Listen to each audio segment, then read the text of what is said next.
Hi everyone, welcome to the Communication and Conflict YouTube channel and podcast promoting mindful communication growth through conflict.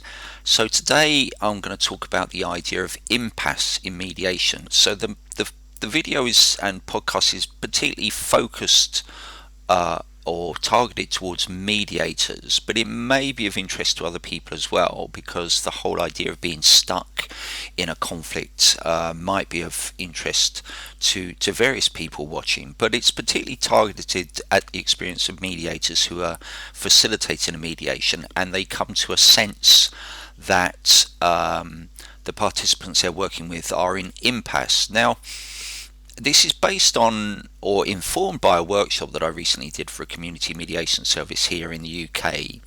But it's also drawing upon other things from the past about the whole idea of impasse. Now, for me, I say something which can sometimes be misconstrued in that I don't see impasse in mediation as a mediator. I don't ever see people as being in impasse. And the reason I say that is because it's not my decision whether people are in impasse or not.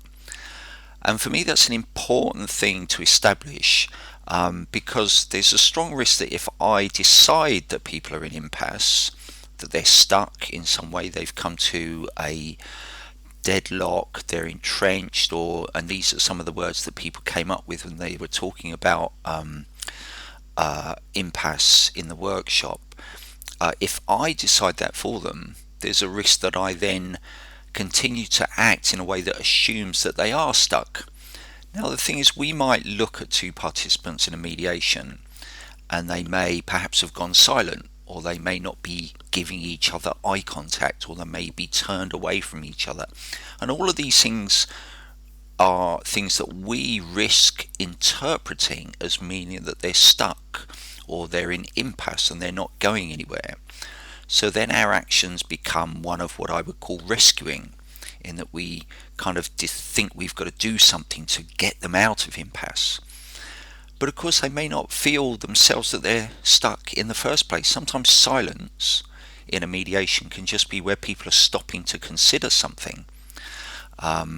It may not be that they're stuck, they're just wanting a bit of time to think through what's going on for them, what their thoughts are about how they're feeling about their situation, what ideas they might have for going forward. So if I jump to a conclusion that simply because they've gone silent that they're stuck, then I risk interrupting that kind of pause for thought, pause for breath, pause for consideration. And indeed, sometimes it might even be that actually they're just kind of sitting there coming to a recognition that they're in the room with someone that they thought they just couldn't get along with, or they couldn't communicate with. And yet they've been sitting there for perhaps an hour or so listening to them, engaging in conversation, and it's almost a bit of a shock to them that they are doing that. So sometimes it's not that people are stuck, it's just that they're really taking some time to come to terms with the fact that they are engaging with this person. But also sometimes, even if they're having a difficult conversation, it might well be that actually they're just wanting some time to think things through. So if I assume as a mediator that they're stuck, there's a risk that I come in with things which are actually going to distract them from what it is they're going to want to focus on. And there's a very easy way for me to deal with my thoughts that people might be stuck. And it's something I might do anyway at any time during a mediation, whether I think people are stuck or not. And that is just to ask a simple question. How do you both feel about where the conversation has gone so far? That's all I need to do. What are your thoughts about where you've got to so far in the discussion or in the meeting? That's all I need to do. I don't need to suggest they're stuck. I don't need to tell them I think they might be stuck. I just need to explore with them what their thoughts are about things. And if they think they're stuck, they'll say so. But the chances are usually that they won't say that, and they're just going to say, well, I'm kind of thinking through what so-and-so has just said, and, I don't like it, but actually I can see that it might be a way forward that will help both of us, or whatever. The point is, they might say anything in response to that question, but it's giving them a chance to stop and reflect on where they feel they've got to in the meeting. without any kind of attempt to try to change or shift or get them to do something because I think they're stuck. So it accommodates the fact that I might be and am probably very wrong about the idea that they're stuck, but it also gives them a chance to just stop and come to terms with where they're at. Another thing I might do, which again doesn't intervene on the assumption they're stuck, is I might just summarize for people what they've said so far, just so it gives them a bit of a pause to think through. Yeah, we said that. Yeah, we said that. Oh, yeah, we also said that, didn't we? I'd forgotten about that. And just to hear the things that have been said so far in the meeting. So they're both things that I can do that just accommodate the fact that they may have come to a pause, or they may even say, this I don't really know what to do next. Now, if they've said something like that, if it's one person, then it's still not stuck because we don't know that the other person feels the same. They may have lots of ideas of where to go next. But the difference being if they actively say they're stuck, so something like, we're not getting anywhere here, or I feel stuck, well, I do too, or this is a waste of time, we're going around in circles. Sometimes that phrase is only going to be used by one of them. So it may not be that the other person believes that they're going around in circles. They may be wanting to revisit certain issues a few times in order to think through really what's coming up about it. But the other person perhaps is feeling quite impatient about that because they think they should be coming to a decision. But the thing is, in all those cases, when people actively say they're stuck, rather than me assuming they're stuck. So as I say, if I assume they're stuck, I can just kind of sit there and allow the silence to happen, or I can ask them how they feel the conversation's going without suggesting they're stuck, or I can do a summary. So there's kind of 3 different things I can do which don't in any way try to take over their problem for them based on my assumption they're stuck. But if they actively say they're stuck, or one of them does, then first of all, if one of them does, then it's not necessarily a problem because the other one may not. But I can always explore whatever it is they said. They might say we're going around in circles, and I can say, so what is it you think is going around in circles here? What is it you would want to happen to break out of that circle? What could be different? What do you want to happen? So that it's always giving them a chance to reflect on and still consider what the possibilities are going forward. But to be honest, it's actually very rare that both people say they're stuck in a mediation. One person may be getting frustrated because it's not going where they want it to go, but in a sense that's partly why they're there, because it hasn't gone in the past how people would want it to go. But that isn't a bad thing. Sometimes the willingness of someone to just say, look, I feel completely stuck about this, is actually a sign of vulnerability, which perhaps in the past they won't have acknowledged because they might have seen it as a sign of weakness. But actually in a mediation it can be an honesty, an openness. And so these are all opportunities to explore further. Based on what they say, we can always ask some open questions, which I've talked about in other videos, the use of open questions. Or we can give a summary of what they've said so far to help them just reflect on the journey they've been on. And the point is that sometimes people might want to just stop and take a breath. And even if they do feel a bit stuck as to where they're going to go next, sometimes just having that opportunity, if you imagine going on a long walk and you're not quite sure where you're going, you're just kind of ambling somewhere, sometimes you might want to just stop and think, okay, so wherever I come from, where is it I ultimately want to get to? How can I get there from here? What do I need to do? I need to just take a little pause for breath. At the moment I don't know which direction I'm going to go, but by taking a little time to pause rather than keep going forward and forward and forward, by taking a little bit of time to pause, I can stop and reflect on actually what might be my next step, what is the next direction I want to go. And if both people are given that chance to stop and think, it actually can be quite a it potentially can be quite a cathartic moment for them. So even though it might be expressed as a sense of frustration, it can often be just a time to just stop and think, God, we just keep plugging on and plugging on. Let me just take a breather. Let's just stop for a second, look around, think about how we've got here. Do we want to go back a few steps and go in a different direction? Do we want to keep going but in a different direction to the one we've been going in? All of these things are possibilities within mediation, rather than a kind of a dead end, a stagnation, a stuckness, a deadlock.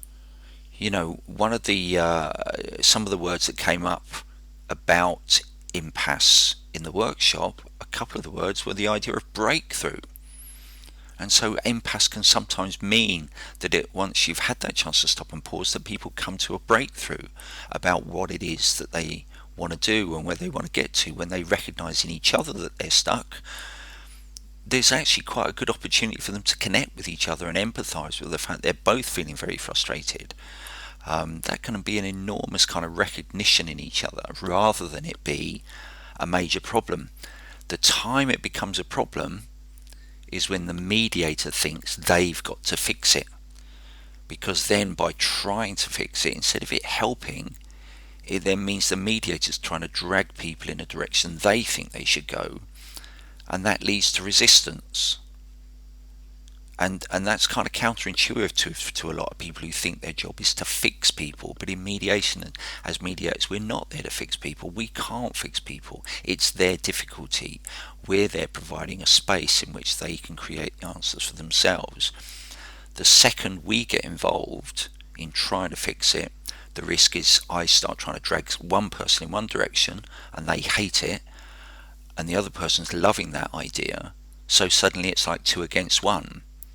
And I'm not seen as impartial anymore because I'm taking a side. A way I sometimes try to give an imagery about this in training is, if you imagine that what we're providing is a kind of a blank canvas for people to create something new in their situation, in their relationship, if it's a workplace dispute, a neighbour dispute, a community dispute, a partnership, or within a family. Mediation, we're providing a kind of blank canvas for people to create something new. But if I start putting my thoughts into it and my fixes, it's like I'm splattering my own bit of paint on that blank canvas. So now they can only create something which accommodates that splatter of paint that I've put on there. They're not free to create what's right for them. They're having to deal with my kind of interference with what it is they're creating. So it's important that sometimes I just ensure that my role is to give people space to kind of stand back from that canvas and look at it and think, well, what are we going to do next? What do I want to paint next? What do I want to do, in the top left corner, or what colour do I want to use, or whatever. And obviously the metaphor being for what they want to do in their difficult situation. What is going to work for us better? I don't like that idea you've come up with, but it would work for me if we did it this way. And they get a chance to start to kind of just stop and acknowledge it's a tough journey, but they're able to cooperate and go forward. But if I start panicking and I start trying to take control of that, I'm getting in the way of that kind of recognition and that acknowledgement happening, and so I'm not supporting them in going forward. So there's probably more I could say, but that's all I'm going to say for now. I hope if you are a mediator and you've experienced what can sometimes for people feel like a bit of a panic or a worry or a fear or an anxiety when two participants say they're stuck, or we presume they're stuck based on their body language, or they're going silent or whatever. I hope it helps you to think through whether that really is what's going on, whether it really is something which is a difficult situation, or whether we can just come to an acceptance that at some stage quite often people do feel stuck, but it doesn't mean to say they stay stuck for very long, and they can move on from what is sometimes described as impasse. But personally, I really don't see impasse almost ever happening in a dispute. There might be a temporary pause, but often that's a very creative pause. So it's about whether we can have the kind of confidence in ourselves to just be with that moment when it might feel like to us that they're stuck, or even that they've said it, but for us to not panic and start trying to kind of take over what's going on between them, and just allow that time and that moment.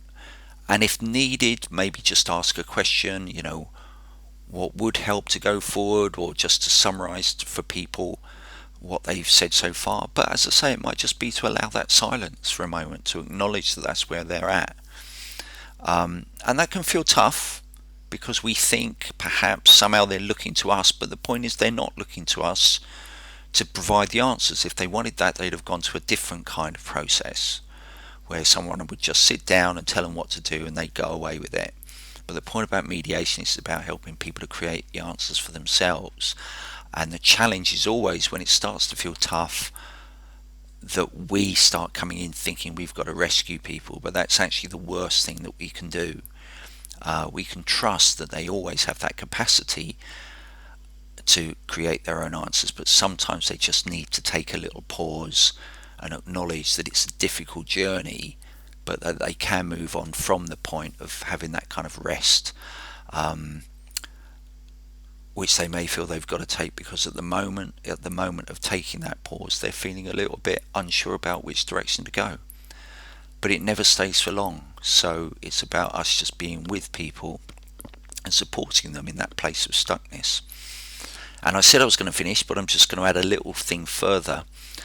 I think it has a lot of analogies or connections to what we're talking about a lot nowadays about mental health, where people might share that they're feeling depressed or they're feeling anxious, and our tendency can sometimes be to think we've got to fix people and we've got to make them feel better, or we've got to rescue them, when actually what a lot of people who experience depression and anxiety and other difficulties say, they just want people to listen to them. They just want people to be with them and accept that in that moment they're feeling a little bit uneasy, anxious, depressed, whatever, but they don't want people to kind of run around panicking around them. They just want to be accepted for being in that place. And I see a lot of analogies between that experience and the idea of people being in impasse in a mediation. I know in a mediation there's two people or more, but for me the kind of the essence of what that's about is exactly the same. It's about not other people panicking around people, but just accepting that in this moment that's where they're at. So yeah, this really is the last thing I'm going to say. I hope you found it interesting. I hope you found it useful. As always, please like the video if you liked it. Please unlike the video if you didn't like it. Please put comments or questions in the box below. Please share it with people if you think they might be interested as well, and also subscribe to the channel if that's not something you've done already. Thanks very much for listening and watching. Goodbye. Have a good day.